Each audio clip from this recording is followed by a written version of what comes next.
অনেকেই বলে যে গরু দিয়ে আকিকা করা যায়, তুমি গরু দিয়ে আকিকা দিও। অনেকেই অন্যকে এই পরামর্শটা দেয়, অনেক হুজুররাও বলে। ভাই আপনি একটা কথা মনে রাখবেন, নবীজির আদেশ হচ্ছে ছাগল দিয়ে। ছেলেদের জন্য 2টি ছাগল, মেয়েদের জন্য 1টি। এটা নবীজির আদেশ। নবীজির আদেশ আপনি চেঞ্জ করতে পারেন না। হ্যাঁ, একটা হাদিস পাওয়া যায়, আবু হুরায়রা রাদিয়াল্লাহু আনহু তার ছেলের জন্য কি করেছিল, তিনি উট দিয়ে কুরবানি করেছিল। একটা হাদিস পাওয়া যায় উট দিয়ে, কিন্তু নবীজির আদেশ কিন্তু এটা না, তারা করেছিল।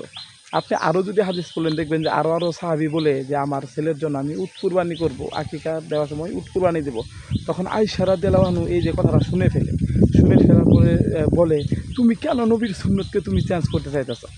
এটা তো রাসূলের সুন্নত নয়। আয়েশা রাদিয়াল্লাহু আনহা তাকে বলতেছে, যে বলছিল যে তার ছেলের আকিকা উট দিয়ে দিবে, তখন আয়েশা রাদিয়াল্লাহু আনহা বলতেছে, তুমি কেন চেঞ্জ করতে চাইতেছ?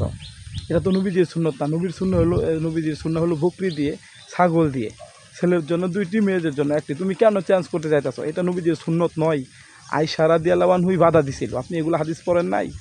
আমি সেই হুজুরকে বলছি, আপনি এগুলো হাদিস পড়েন নাই? আপনি একটা হাদিস পড়েছেন, আবু হুরায়রা রাদিয়াল্লাহু আনহু তার ছেলের জন্য উট দিয়ে আকিকা করেছিল। হ্যাঁ, করেছিল। এখন নবীজির কথা কেউ যদি না মেনে করে, তাহলে এটা তো আপনার কিছু করার নাই। এক কথায় শেষ, নবীজির আদেশ বকরি দিয়ে করা, ছাগল দিয়ে করা।